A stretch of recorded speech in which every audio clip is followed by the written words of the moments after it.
মুজিব নিজেই আওয়ামী লীগ নিষিদ্ধ করে গেছেন, ব্যাখ্যা দিলেন আজমি।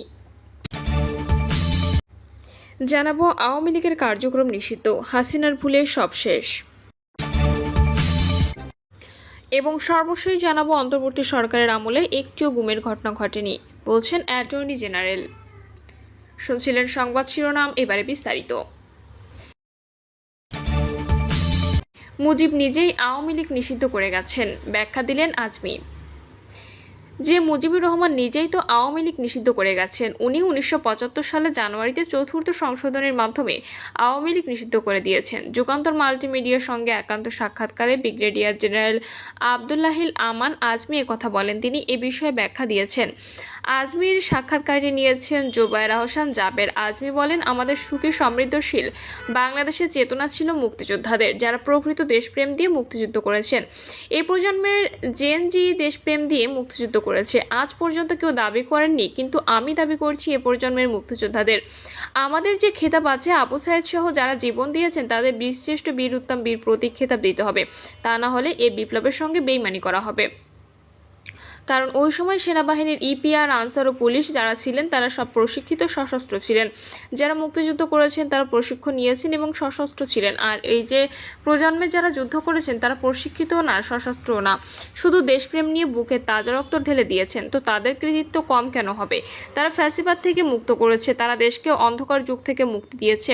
তো আমি বলতে চাচ্ছি, আমাদের সেই যে চেতনা সুখী ও সমৃদ্ধশালী, এ প্রজন্মের যারা মুক্তিযোদ্ধা তারাও কিন্তু ওই স্বপ্ন নিয়ে জীবন দিয়েছেন সুখী বাংলাদেশের জন্য। এটার জন্য আমাদের সবচেয়ে বড় প্রয়োজন সেটা হলো আমাদের ভারতের করাল গ্রাস থেকে মুক্ত হতে হবে।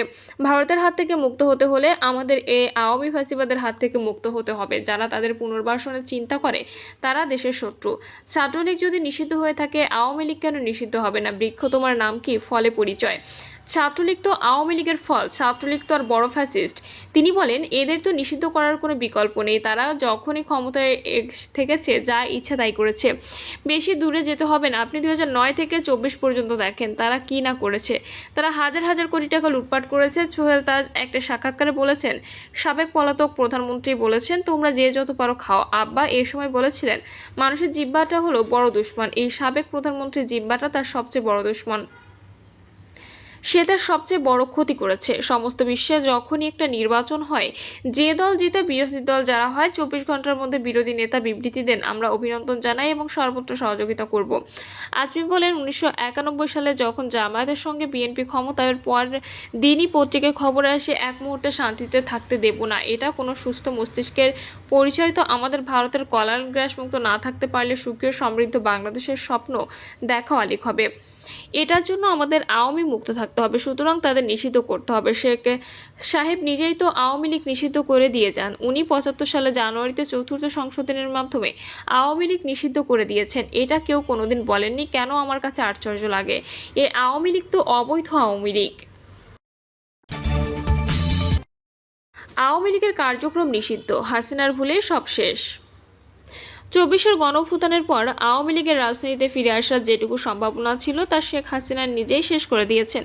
তার চরম দাম্ভিকতা এবং প্রতিবিপ্লব ঘটনার দুঃস্বপ্ন পুরো দলকে বিপ্লবের দিকে ঠেলে দিয়েছে, যার ফলে ছাত্র জনতার দাবির মুখে উপদেষ্টা পরিষদের সিদ্ধান্ত আওয়ামী লীগের সব কার্যক্রম নিষিদ্ধ করা হয়।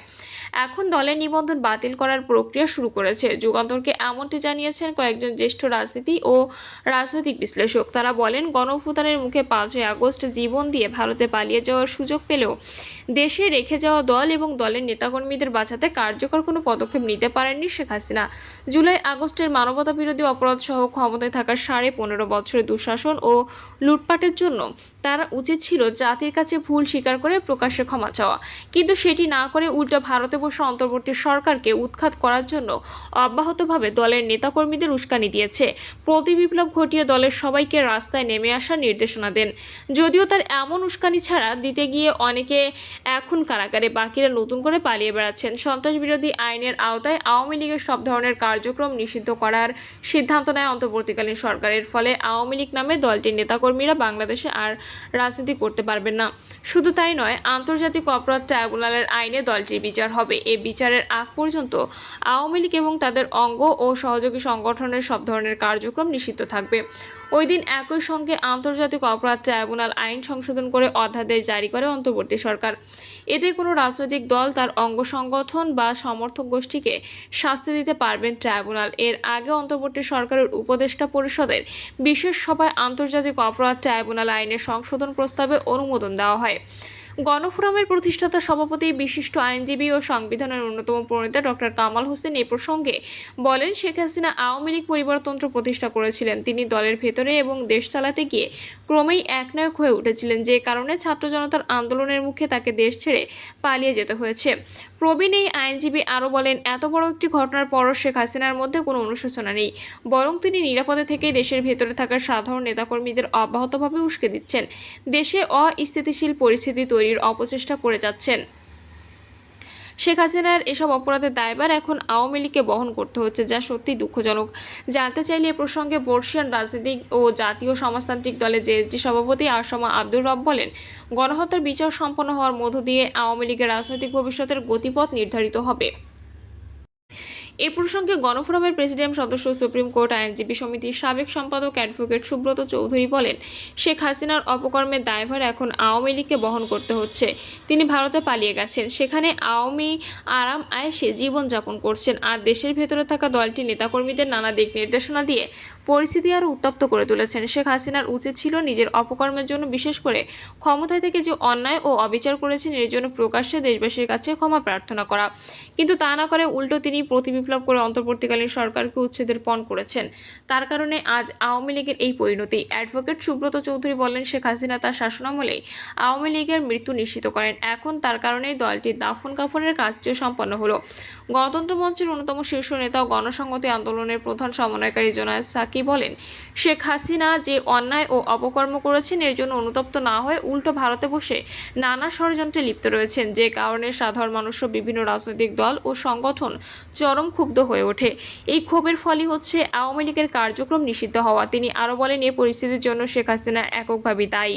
রাজনৈতিক বিশ্লেষক ও নির্বাচন ব্যবস্থা সংস্কার কমিশনের সদস্য ডক্টর জাহিদুর রহমান বলেন, শেখ হাসিনার ভুল রাজনীতির খেসারত দিচ্ছে বলে হিসেবে আওয়ামী লীগ। তবে সিনিয়র সাংবাদিক মাসুদ কামাল বলেন, সরকারের সিদ্ধান্ত হচ্ছে বিচার শেষ না হওয়া পর্যন্ত আওয়ামী লীগ কোনো রাজনৈতিক কর্মকাণ্ড চালাতে পারবে না। কিন্তু আমার প্রশ্ন, গত 9 মাসে আওয়ামী লীগ এমন কি রাজনৈতিক কর্মকাণ্ড চালিয়েছে যে ঘটা করে এসব সিদ্ধান্ত নিতে হলো? এদিকে আওয়ামী লীগের অনেক পলাতক নেতা মনে করেন, শেখ হাসিনার অপরিণামদর্শী সিদ্ধান্ত, অজ্ঞতা, অতিকথন ও অপরিপক্কতার খেসারত দিতে হচ্ছে দল হিসেবে আওয়ামী লীগকে। বর্তমানে কলকাতায় আত্মগোপনে থাকা আওয়ামী লীগের এক শীর্ষ নেতা বলেন, 1975 সালে 15ই আগস্ট শেখ হাসিনা দেশে ছিলেন না। 15ই আগস্ট পরবর্তী দীর্ঘদিন বাংলাদেশের রাজনীতি সম্পর্কেও তার তেমন একটা ধারণা ছিল না, কিন্তু 5ই আগস্টের আগে পরে কি হয়েছে সব ঘটনায় তার জানা। ওই নেতা আরো বলেন, রাজনীতির উত্থান পতন মেনে নিতে হয়, বাস্তবতাও মানতে হয়, কিন্তু শেখ হাসিনা সেটা উপলব্ধি করতে পারেননি বা উপলব্ধি করার চেষ্টাও করেননি, যে কারণে ভারতে বসে একের পর এক আত্মঘাতী কর্মকাণ্ড পরিচালনা করে যাচ্ছেন। বাস্তবতা মেনে নিয়ে পরিকল্পনা সাজানোর পরিবর্তে ইতিমধ্যে এমন কিছু কাজ করেছেন যার খেসারত এখন দল হিসেবে আওয়ামী লীগকে দিতে হচ্ছে।